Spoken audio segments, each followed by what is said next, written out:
Hello one and all. Now I am back with the solution of question number 14 of genetics practice paper. So here what it says. In pea plant, when homozygous round seeded plants is crossed with homozygous wrinkled seeded plant, then the offsprings will be. क्या offsprings होंगे वो देखना है.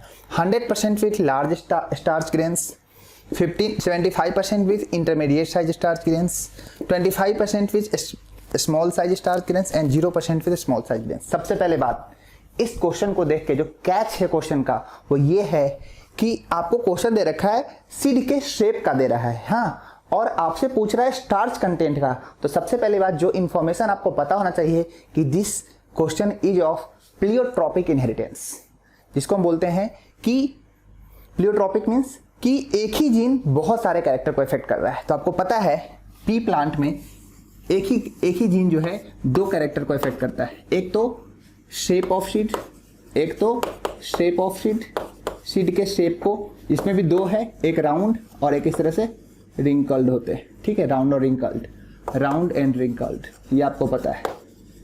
और दूसरा होता है एक इसमें starch content of seed, starch content of seed, और इसी को हम बोलते हैं कि size of the starch grain भी बोल सकते हैं.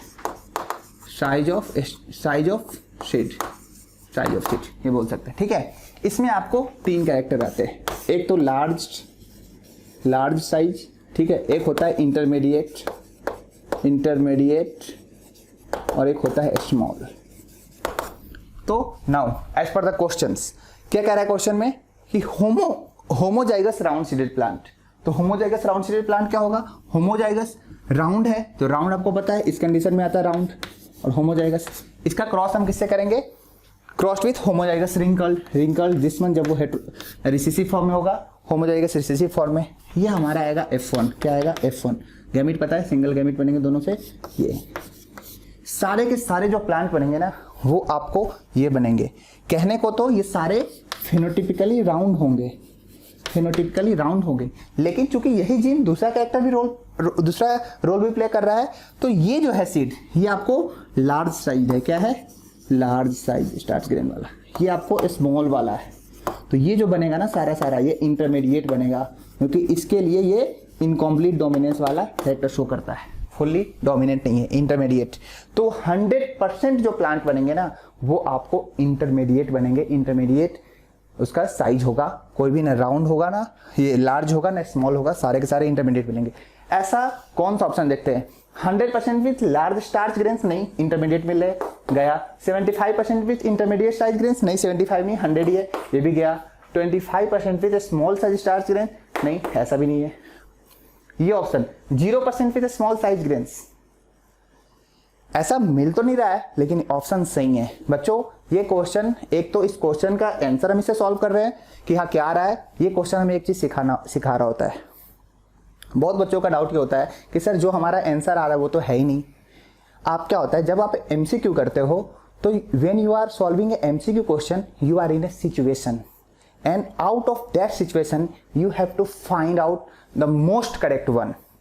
तो ये तो गलत है, इसमें ये सही है, लेकिन हाँ जो बिल्कुल आपका रिजल्ट है उससे मैच नहीं कर रहा है, लेकिन ये गलत भी नहीं है. ठीक है, तो इसीलिए आंसर तो आपका ये जाएगा.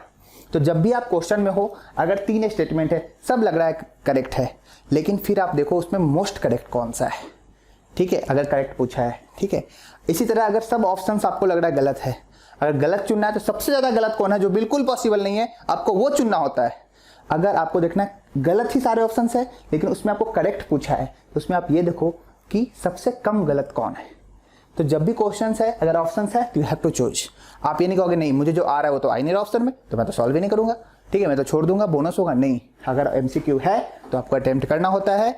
अगर इस क्वेश्चंस में भी कुछ होगा तो बोनस उन्हीं को मिलेगा जो इस क्वेश्चन को अटेम्प्ट किए होंगे. ठीक है, तो ऐसा नहीं कि हमें जीत पकड़ के बैठ जाना है कि मेरा आंसर नहीं है तो मैं तो करूंगा ही नहीं. ठीक है, तो ये पॉइंट है जो ये क्वेश्चन आपको सिखा के जा रहा है. प्लस एक प्लियोट्रॉपिक का एक और क्वेश्चन मैंने आपको दे रखा है, आप उसे भी सॉल्व करें इसी 20 क्वेश्चन के सीरीज में, 15-20 क्वेश्चन के सीरीज में. ठीक है, आई होप ये आपको समझ में आया होगा और जो ये क्वेश्चन जो इन्फॉर्मेशन कहना चाह रहा है वो भी आपको समझ में आएगा. Thank you so much.